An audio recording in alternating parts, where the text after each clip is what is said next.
It is May the 21st, and we're still in spring, but it's an exceptionally warm day here. It's 80 degrees here today in this part of my state. And guess what? I'm about to go do a nice little spring harvest. And this is one thing about gardening I enjoy in the springtime. The perennials do come back every year, and so I'm able to go harvest perennial herbs, and I get to use them fresh as well as preserve some for later use before it gets too hot out and the growth slows down. So, with that said, let's go see what I have in the garden to harvest today. Now these here are my Egyptian walking onion. I harvest them a few times during the growing season. I sometimes dehydrate this, then pulverize it to use in my cooking or to season my meats. I also blend this up with different seasonings like thyme, onions, garlic, and other seasonings that I grow in my garden. I blend it up with a little vinegar for preservation purposes, and I store it in my refrigerator so that I can use it during the year, especially when garden season is over. And of course, sometimes I harvest these nice and fresh straight from the garden and use it in my cooking. Egyptian onions are cold hardy. It's a perennial, so it comes back every year. However, unlike other regular onions, like your yellow, white, or red onions, the Egyptian onion sets bulbs at the tip of the leaf. Sometimes there's a little bulge at the root, but it's really not much to talk about. Now, when the bulbs at the leaf tip starts growing and it gets heavy enough, it then drops to the ground. These small bulbs then sends out root and starts growing right there from the ground. And now you got yourself a new generation of Egyptian walking onion, hence the reason for the name. And this is why it's important to harvest the leaves or even the bulbs before this happens. That way you don't have it growing and spreading in places that you really don't want it to grow, because it can become very invasive. Alright, so this is my little harvest. I am going to be harvesting more once it regrows. And now we're going to move on to what's next, which is my bee balm. Now this bee balm here has grown quite a bit. And I harvest the bee balm before it goes to flower. And that's the most potent time of the bee balm's growth. So I'm going to go ahead and harvest all these from here. And I do have it in different spots in my yard, so I got my work cut out for me. Now I'm going to harvest this purple kale right here. It's grown quite a bit, so it's shading out all the other herbs that I have here growing in this container. So I'm going to go ahead and pull these leaves. I've been meaning to do that for a couple of days now, but I couldn't find the time to get to it, so I'm going to just go ahead and do that right now. I'm going to add this to shakes or fresh salad, because I have other leafy greens that I'm going to be harvesting at this time.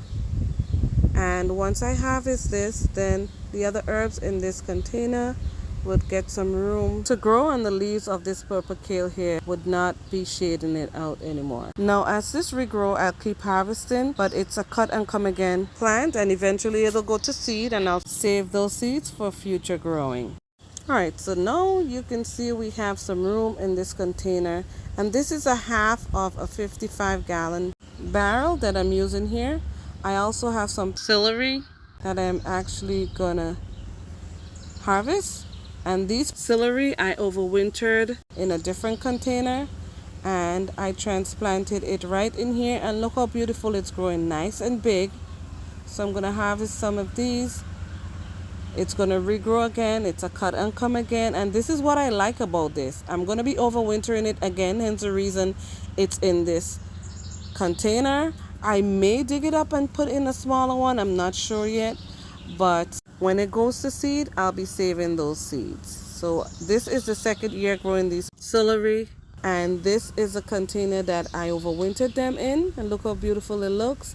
I brought them indoors in the fall, and now I don't have to start all over from seed. I did leave some outdoors in ground, and they did not survive the cold in my zone. I'm probably going to try again, but for the most part, I'm going to make sure I save some indoors so that I can use it nice and fresh, and I'm pretty sure it's going to show itself out in the springtime again. Now the satisfying thing about this for me is that I can actually take care of my plants, overwinter them if I choose, grow them from seed if I choose.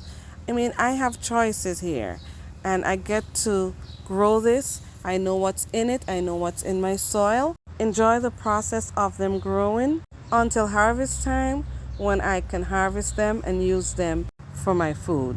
Alright, so far we have the celery, we have the kale, we have bee balm, and now we are going to go harvest some lemon balm.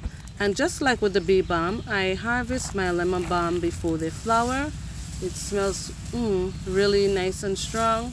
It makes really good tea. And I also make lemon balm infused oils with these. And for anyone that enjoys the flavor of a lemon, you would enjoy this herb right here.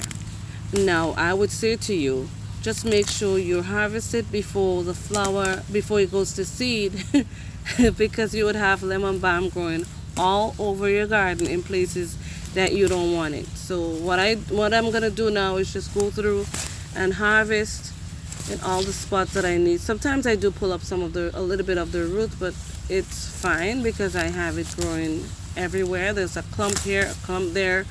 Just a clump of lemon balm everywhere you look in my garden. So I'm just going to go through and harvest a good amount and keep an eye out for the ones that I didn't harvest to make sure that the seeds don't go everywhere in my garden.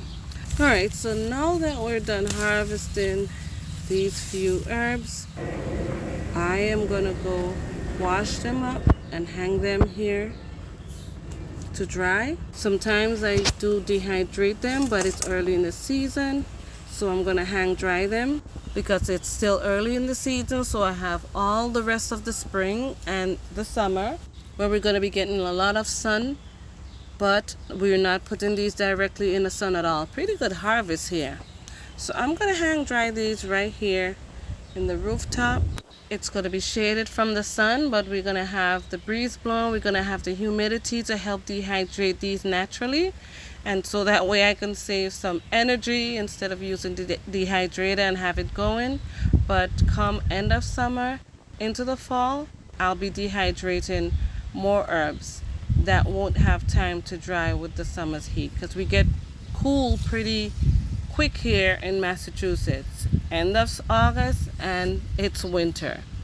But this is my haul for today, and I just wanted to share it with you. As always, thank you for watching, and I'll see you on the next upload.